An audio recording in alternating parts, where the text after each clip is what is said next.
She was my coach's wife, but even before I knew her name, I could feel her presence in the room. Not loud, not deliberate, just the kind of stillness that pulls you in before you realize you've stopped breathing. Her name was Elena. She moved like someone who'd been watched her entire life, and had learned to turn that into armor. Every step, every turn of her wrist carried a quiet authority, the kind that didn't ask to be noticed but was impossible to ignore. I met her on a late afternoon that still smelled of rain. The gym lights were half off, the echo of basketballs fading down the hall. My coach, her husband, had just finished practice, leaving me behind to lock up. She was waiting for him near the door, leaning against the frame in a long beige coat, the kind that made her seem both untouchable and completely out of place in a gym that smelled like sweat and floor polish. "Did he forget something?" she asked when she noticed me. Her voice was calm, but her eyes, soft brown, a little tired, studied me like she was trying to place a memory. "No, ma'am," I said, instantly regretting how stiff I sounded. "He's still in the office." She smiled faintly, the kind of smile that flickers before it stays. "You don't have to call me ma'am." It was such a small correction, but it lingered. I remember how her fingers grazed the doorknob as if unsure whether to wait or walk away. I could hear the faint clink of her bracelet when she adjusted her sleeve. That sound stuck with me, something delicate in a place meant for noise and motion. When Coach finally appeared, she straightened, her voice shifting back into something composed. I stood aside, pretending to fix the strap of my duffel bag, watching her through the reflection of the glass window. The way she tilted her head when he spoke. The polite nods. The careful distance. It wasn't unhappiness I sensed. It was quiet restraint, like she'd learned to hold her breath through conversations that never quite reached her. That night, I couldn't stop replaying the moment she looked at me. Not long, just enough to notice. Enough to feel seen in a way that made me self-conscious. A week later I saw her again, this time at a weekend training camp. She was there helping organize equipment, sleeves rolled to her elbows, hair pulled back loosely. When I offered to carry a box for her, our hands brushed. It wasn't even a touch, really, more like static, a brief connection that left my pulse tripping over itself. "You don't have to," she murmured, but she didn't pull away immediately. Her hand was warm. Steady. But I could feel a tremor in her fingers. Or maybe that was mine. We walked in silence for a bit, the sound of gravel crunching under our shoes. Every few steps, I glanced at her, and every time, she seemed caught in a thought she wouldn't share. "You remind me of someone," she said finally. "Who?" She hesitated, smiled faintly. "Someone who used to look at the world like it hadn't disappointed him yet." I didn't know how to answer that. I just watched her hand brush her hair back, her ring catching the it started happening in the small, forgettable moments, the ones that didn't seem like much when they happened but stayed long after. A glance held too long during drills. A silence that stretched after everyone else had left. I told myself it was nothing. She was my coach's wife. That should have been enough to stop the thoughts before they began. But it wasn't. Her presence had a gravity to it, quiet, steady, and impossible to step out of once you were too close. Sometimes I'd catch her watching practice from the bleachers, pretending to read a book she never turned a page of. Other times, she'd help out during scrimmages, her hair tied back, her voice low but sure as she handed out water bottles or adjusted a timer. It was never anything inappropriate, not in the way people like to imagine. But the moments had edges. One evening, when the gym lights buzzed and flickered, I found her alone, gathering stray cones into a bin. Her husband had left early to take a call. She was humming softly to herself, an old song, something wistful. I remember the sound stopped when she realized I was there. "You shouldn't be cleaning up after us," I said. She smiled faintly. "It's easier than going home sometimes." That line hung in the air longer than it should have. I walked closer, picked up a cone, and tossed it into the bin beside her. "You mean you don't like having a break from all this?" She looked at me then, not like she was annoyed, not even surprised. Just tired. Breaks are only nice when you have someone to share them with. I didn't know what to say to that. I just nodded, pretending to understand something deeper than I did. But in that quiet, I caught a glimpse of what she carried, not loneliness exactly, but a kind of stillness that comes when you've stopped expecting to be understood. She told me later, half jokingly, half not, that her husband had once been everything she admired, focused, driven, good with people. But somewhere along the line, she said, he started saving his patience for the game, not for me. The way she said it made me want to fix something I didn't even break. I think she saw that thought cross my face because she looked away quickly. Don't, she whispered. You don't know me anything. Her hand brushed my shoulder as she reached for the next cone, soft, unintentional. Except, maybe it wasn't. My breath caught, and she froze too, just for a heartbeat. The world felt too still. I didn't mean, she started, but the sentence died halfway. Her fingers lingered, then slowly withdrew. That single touch said everything we couldn't. By the time we turned off the lights, either of us had spoken again. She walked toward the exit, keys jingling softly, her outline framed in the half-light. Before stepping out, she paused, turned just slightly, eyes catching mine from across the gym. Lock up after yourself, she said. But the way she said it, low, hesitant, almost tender, made it sound like something else entirely. Something closer to, don't follow me, unless you can help it. It happened on a Wednesday evening, the kind where time moved slowly, like the air was holding its breath. The gym was empty except for us. Coach had left early again, saying he needed to review footage at home. She stayed behind, claiming she needed to organize next week's equipment schedule. I offered to help, partly out of politeness, mostly because I couldn't stand to leave her there alone. She didn't argue this time. Just nodded, quiet, distracted. We worked side by side, the echo of our footsteps the only sound. The air felt heavier than usual, carrying something unsaid. I caught the faint scent of her perfume, subtle, something like amber and rain, and it made the space feel smaller. At one point, our hands met over the same clipboard. Just fingertips, but enough to stop us both. The clipboard slipped and hit the floor with a soft clatter that sounded far louder than it should have. Her eyes met mine, close enough now that I could see the faint freckle beneath her left eye. Neither of us moved. Then, suddenly, the creak of the side door. Voices. 2 teammates laughing as they passed through the hallway. She stepped back so fast you'd think I'd burned her. Her voice dropped into a whisper. You should go. But I didn't. Not right away. The sound of the guy's footsteps faded, the hallway light dimming as the door swung shut again. She exhaled, eyes closed, one hand pressed to her chest as if trying to steady her heartbeat. Elena, I began. Don't, she said quickly, eyes still shut. Please.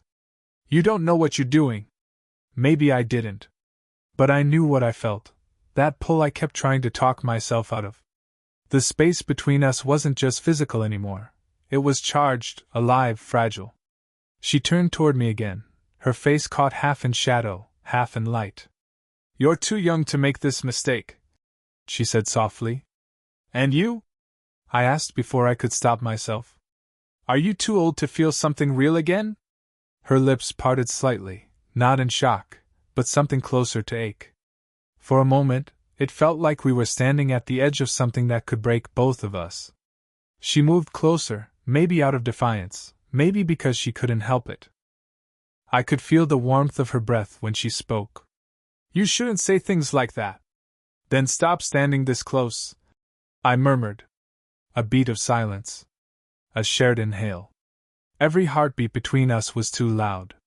Her hand lifted, just slightly, as if she might touch my face. But before she could, a vibration broke the moment, her phone buzzing against the metal bench. We both flinched. She turned away sharply, snatching it up, her voice low and steady as she answered. Yes, I'm still here. No, I'll be home soon. When she hung up, the spell was broken. But the distance she tried to rebuild didn't quite hold. She looked at me, one long, searching look, and for once, didn't say anything at all. We stood there, either leaving, either speaking, the echo of that almost touch hanging between us like static that refused to fade. And when she finally walked past me toward the exit, her sleeve brushed my hand. Just a whisper of fabric, enough to remind me we were already too close to pretend otherwise. Rain had started tapping against the gym windows, steady, rhythmic, the kind of sound that makes silence heavier. I was supposed to be leaving. Instead, I found myself waiting for her again, leaning against the doorframe of the storage room where she was sorting uniforms. She hadn't noticed me at first, or maybe she had and just didn't want to say so. "You're still here," she murmured when she finally turned. "Couldn't sleep," I said, though we both knew it was an excuse. "You?" she shrugged. "Old habits. When I can't stop thinking, I clean." There was a pause, the kind where either of us wanted to fill the air with something ordinary. Her hair had fallen loose from its tie, a few strands framing her face. Without thinking, I reached out and brushed them back. My fingertips grazed her temple. She went still, but didn't move away. "Elena," I said softly, and that alone felt like too much, her name, spoken out loud like a secret. Her breath caught. "You shouldn't, I know," I interrupted. "But I keep thinking about you anyway." That broke something in the air, the last thread of pretense between us. She looked up at me, and for the first time, didn't look away. The room felt smaller, the sound of rain louder.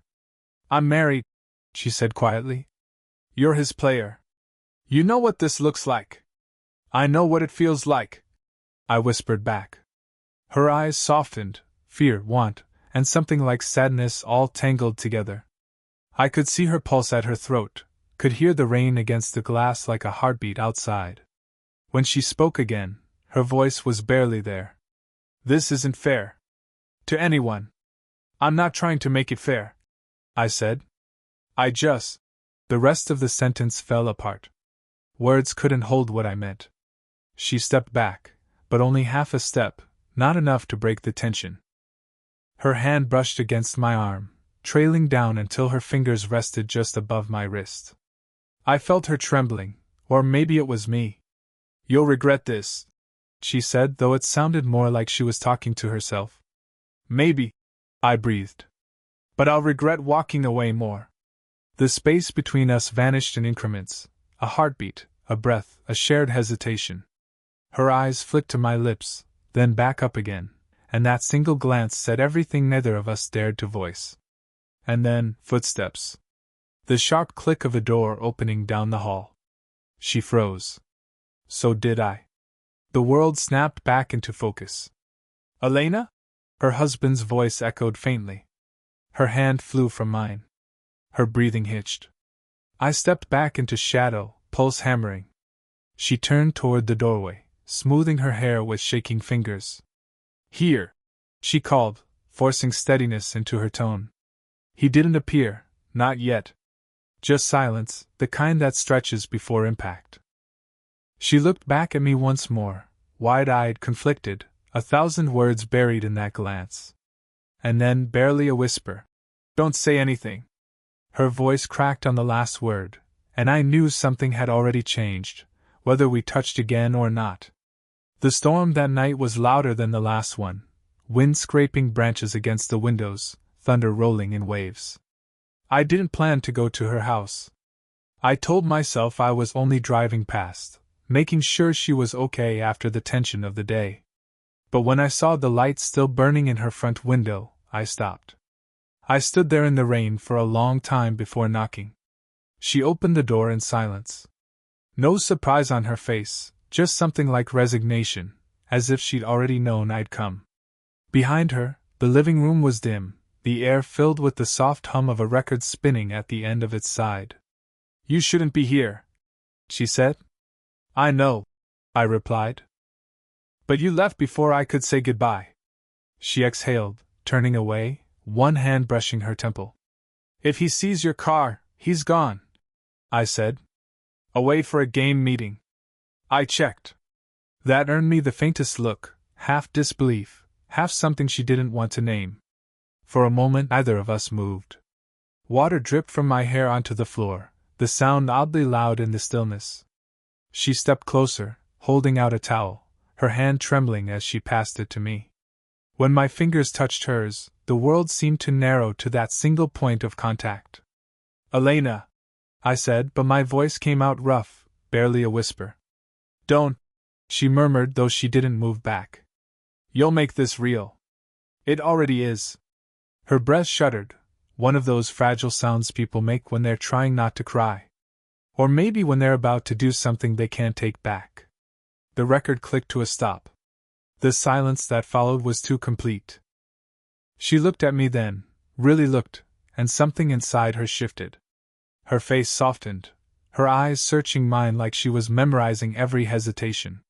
"You don't know what this costs me," she said. "I don't care about the cost," I said. "I just care that it's you." Her hand came up, almost on instinct, resting lightly against my chest. My heart was hammering beneath her palm. She didn't pull away. Neither did I. A breath. Another. Her other hand brushed the side of my face, fingers lingering at the edge of my jaw. "You make me feel." She trailed off, shaking her head as if afraid of the word that might come next. I caught her wrist gently, holding it there. "Then don't stop." For a second, it felt like we might finally break every rule we built around ourselves, like the rest of the world had dissolved into this one impossible moment. But she stepped back, eyes glistening. "If I don't stop now," she whispered, "I won't ever be able to." We stood there, the storm pressing against the windows, the scent of rain filling the space between us. She leaned forward just enough for her forehead to touch mine. No kiss, no words. Just closeness that felt like confession. And in that closeness, we both understood it was over, not because we wanted it to be, but because neither of us could survive what would happen if it wasn't. The weeks that followed moved slower than they should have. Practice, silence, repetition, life pretending to go back to normal. Coach Raines barely looked at me anymore. Maybe he knew, maybe he didn't. Elena and I didn't talk for days. But somehow, her absence followed me everywhere, in the smell of chalk dust, the sound of the door closing after late drills, the soft echo of rain on the gym roof. One evening, I stayed behind again. Not to see her, just to feel what it was like to miss her properly. I was sitting on the bleachers when the side door creaked open. She stepped in, wearing a light coat, hair tied back, her eyes softer than I remembered. "I didn't think you'd still be here," she said. "I could say the same to you." A small smile tugged at her lips, quiet, uncertain. "I came to say goodbye," she said after a long pause. "He's been offered a transfer. We're leaving after the season." The words hit me harder than I expected. I nodded, unable to find anything to say that wouldn't sound too much or too little. She walked closer, her heels tapping softly on the floor until she was standing right in front of me. "You've got time," she said gently. "You'll forget this." "I don't think I will," I murmured. She looked down, then reached out and took my hand, not the way lovers do, but the way two people hold something fragile for the last time. Her palm was warm, steady. "You will," she whispered, though her voice trembled. "I don't want to." She smiled faintly, the kind that hurts to watch. "You're too young to carry this kind of memory forever." "Then make it a good one," I said. Something in her broke at that, the faintest sigh, the flicker of a tear. She quickly blinked away. She sat beside me, her shoulder brushing mine, her hand still in my grasp. The world outside the gym was quiet, dusky. For once, we didn't have to hide. "I used to think love only came once," she said softly. "But maybe it just comes differently each time, sometimes too early, sometimes too late." I turned to her then, and for the first time, she didn't pull away. She leaned her forehead against mine, the same gesture as before, but this time, without fear. Just peace. "I hope you find someone who looks at you the way you looked at me," she said. "I already did," I whispered. She smiled, sad, knowing, and pressed a slow kiss to my forehead. It was tender, final, and it undid me more than any confession could have. When she stood, our hands stayed together until the very last second. Then she walked toward the door, pausing once under the fading light. "Take care of yourself," she said. "And don't wait too long to live." I watched her leave without calling her back. The sound of the door closing was quiet, but it echoed. Some loves aren't meant to last. But they still change the way you see the world, and the way you see yourself. Did you enjoy the story? What kind of stories would you like to hear next?